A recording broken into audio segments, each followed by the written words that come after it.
Hai kawan-kawan perempuan, jumpa lagi di vlog Kesandung Kawin bersama saya Wita Wibisono. Dan saya Chandra Widanarko yang akan mengantar cerita tentang perkawinan, pasangan, dan perempuan.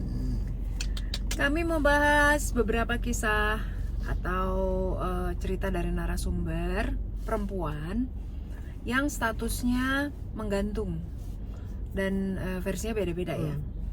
Jadi ada yang bilang gue ini janda gantung, ada yang bilang janda bodong. Oh iya. Kayak ini, kayak STNK. Janda bodong. Ya tapi kalau bodong kan gak ada surat-suratnya, ini surat-suratnya Iya. justru ada. Kasus narasumber yang pertama adalah Ini tematis kita. Iya, kita tematis ya. Mereka sudah menikah sekitar berapa belas tahun ya? 12 atau 13 tahun. Pacarannya pun lama banget. Pacarannya 7 tahun atau 8 tahun gitu. Menikah tahun ke-12, tidak punya anak, belum dikasih anak lah pokoknya. Kebetulan menikahnya menikahnya statusnya satu agama, tapi sebenarnya mereka beda agama. Gimana? Gitu, jadi status menikahnya agama tertentu. Oh iya. Ada salah satu ada yang Tapi seperti pindah ya. Betul, jadi sepertinya pindah gitu, convert, tapi ternyata enggak gitu. Oke. Singkatnya akhirnya suaminya selingkuh dengan yang seiman.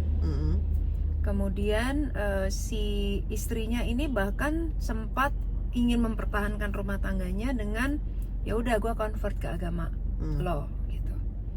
Tapi suaminya tetap berkeras menikah dengan si perempuan lain yang selingkuhannya yang seiman gitu ya.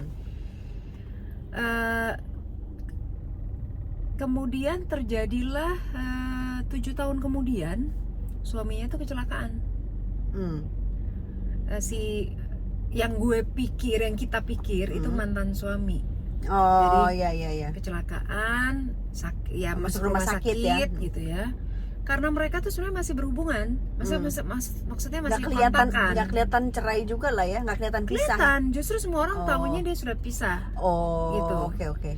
Tahunya sudah pisah dan mereka tetap tetap berkomunikasi. Akhirnya dia jenguk si laki-laki ini. Dia bilang, saya mau jenguk suami saya.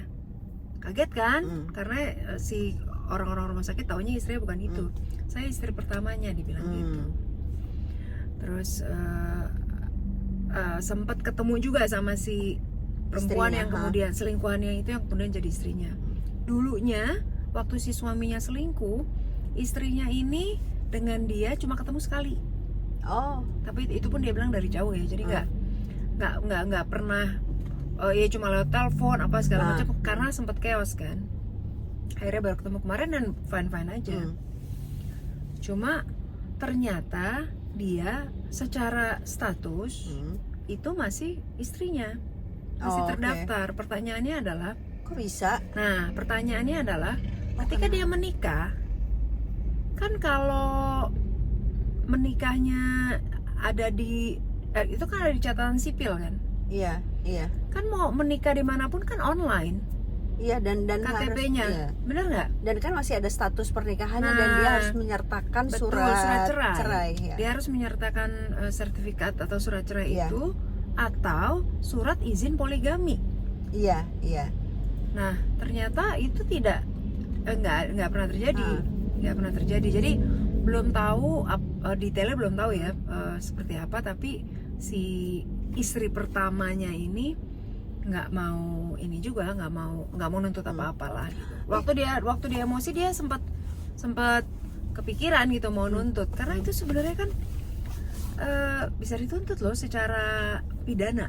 Nah ini menarik. Bener nggak sih? Menarik deh, karena gini, ini kalau di kasus gue ya, jadi kasus gue itu pada saat gue menikah. Kasus lo kan? Oh kasus lo? Gue. Oh oke. Kasus gue itu beneran nih. Kisah nyata. Loh ya semua juga kisah nyata, tapi ini dari orang langsung narasumber langsung. Dari hostnya langsung. Kalau kasus gue itu pada saat pernikahan gue itu dia menggunakan surat cerainya yang pertama, bukan surat cerai yang kedua. Kan dia kawin 2 kali kan, hobi kan. Sama gue maksudnya hobi.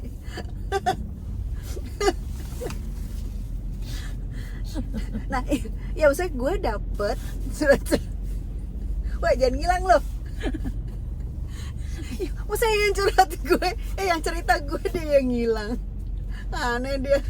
Ya udah, terus. Iya, jadi menggunakan surat cerai yang pertama. Artinya kalau kita mau ngomong soal dukcapil ya kan ya, maksudnya kan itu kan terdaftar semestinya kan gitu. Iya. Online kok itu. Online. Jadi artinya pada saat pernikahan yang kedua, berarti kan dia tidak menggunakan surat cerai yang pertama dong. Sehingga ketika menikah yang ketiga, dia menggunakan surat cerai yang pertama. Gitu. Maksudnya, nah, artinya nih kalau kita mau ngomong soal bahwa yang namanya dunia persuratan kita itu ya, bukan bodong tuh berarti kan?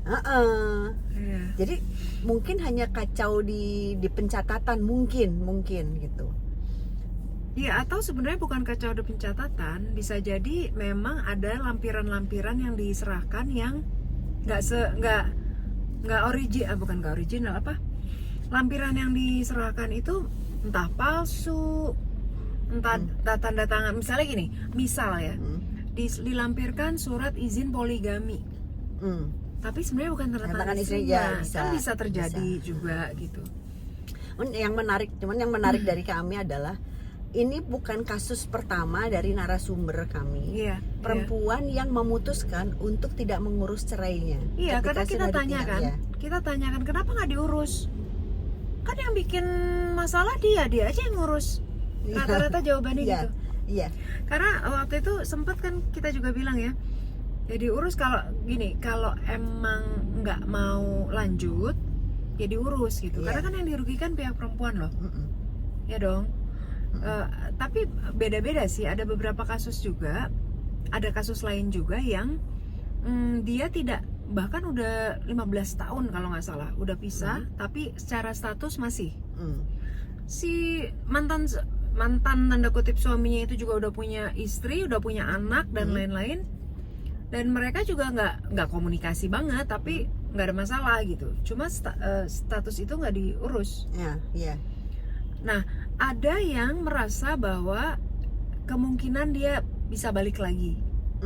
Satu, ada harapan berarti kan masih mencintai gitu. Yang kedua itu tadi, nggak mau ribet, biar aja dia yang ngurus, orang dia yang punya masalah, masa gue yang ribet ngurusin plus ngeluarin duit juga gitu kan. Yang ketiga, ada yang memang mau menggantungkan untuk gini, biar sana susah ya. Nah, jadi kayak gue punya kuasa atas hubungan ini, jadi kalau ada apa-apa, kalau lo mau kawin lagi lo mesti urusan sama gue lo. Gitu. Ada yang begitu juga gitu. Jadi ya dan itu pilihan kita, nggak bilang bahwa sebaiknya begini sebaiknya begitu gitu. Bukan kapasitas kita juga untuk ngatur-ngatur hidup orang gitu. Tapi kalau mau ngomongin cerita ya kayak lo juga kan waktu itu sempat hampir nggak mau ngurus ya. Iya, jadi gue baru ngurus itu setelah 2 tahun apa?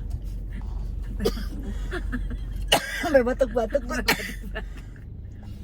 Oh, 2 tahun ya? 2 tahun. Cuman dia cepet akhirnya ngurusnya. Tapi prosesnya cepet banget karena kan dia nggak datang. Oh iya, cuma 2 kali sidang itu ya? Ada yang minum lagi. Ya udah gitu aja kawan perempuan. Gue ada satu cerita lagi soal ada narasumber yang 19 tahun. Jadi begitu anaknya yang kedua lahir, suaminya pergi, nggak pernah kembali, dan itu nggak diurus. Jadi karena sampai sekarang nggak, berarti sekarang udah 20. Orangnya ada. Maksudnya bisa dijangkau? Nggak, hilang sama sekali. Hilang. Oh, kalau itu memang karena hilang sama sekali kan? Jadi hilangnya tuh bertahap.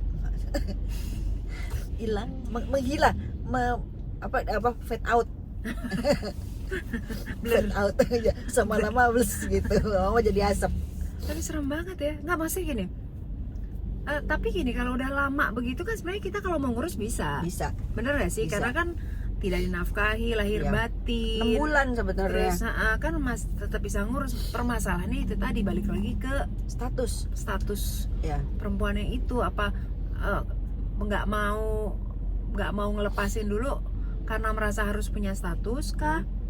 Iya. Kalau Sambil nunggu misalnya ada yang cocok, begitu apa gimana sih? enggak, dia lebih ke status. Jadi si narasumbernya bilang ini, biar gimana gue masih tetap istri orang. Jadi dia bisa bilang bahwa gue menikah di KTP-nya nggak berubah, semuanya nggak ada yang berubah. Cuman memang itu kan kita pernah bahas juga nih di kasus yang ini yang kayaknya pernah ya. yang kemudian akhirnya dia jadi Podcast kapan gitu. jadi dia akhirnya bermasalah sama BPJS-nya. Karena kan dia jadi harus bayar semua kan. Kan kalau BPJS kan bonggolan kan satu kakak. Jadi harus bayar, dia nggak mau bayar itu sehingga dia memutuskan untuk meniadakan si BPJS sehingga ketika dia sakit dia repot. Iya, itu juga Betul. sih. Ya. Ya, tapi pilihan ya. Pilihan. Jadi Pilihan. sebenarnya sih lebih bukan mana yang bener mana yang salah, Betul, tapi konsekuensi aja. Setiap pilihan kan ada konsekuensinya. Ya udah, terserah kawan perempuan yang ada di posisi atau status yang mirip-mirip kayak gini, mau diurus silakan, mau tetap berstatus tapi sebenarnya Enggak. secara prakteknya single, ya terserah gitu. Tiap orang punya alasannya masing-masing ya intinya gitu. Tapi ya kalau kondisinya baik-baik aja sih diurus aja nggak sih? Iya sih. Yang kalau sebetulnya ini karena kalau Ya kalau ini pendapat kita bukan baik pribadi atau ya. benar atau salah ya, nggak ada yang benar nggak ada yang salah. pada saat kalau gue ketika tidak mengurus itu ada rasa ego sih sebenarnya, apel lo gitu, jadi lebih ke situ. Tapi kemudian ketika pada akhirnya gue memutuskan untuk mengurus dan selesai, itu lega banget. Lega karena gue jadi memang sungguh-sungguh terlepas dari orang yang gue nggak mau bersamanya lagi kan. Karena dan udah nurunin ego lah gitu. Iya, dan yang lebih penting adalah kita jadi lebih sayang sama diri kita gitu loh. Karena kan diri kita tuh penting untuk dapat pengakuan, nggak cuma urusannya kita ada bukan karena adanya orang lain, kita ada karena ada kita gitu. Ya gitu deh, kawan perempuan. Semoga baik-baik saja dan sehat-sehat saja. Ya. Mari bahagia. Kawin pasangan semua akan lucu pada waktunya. Bye.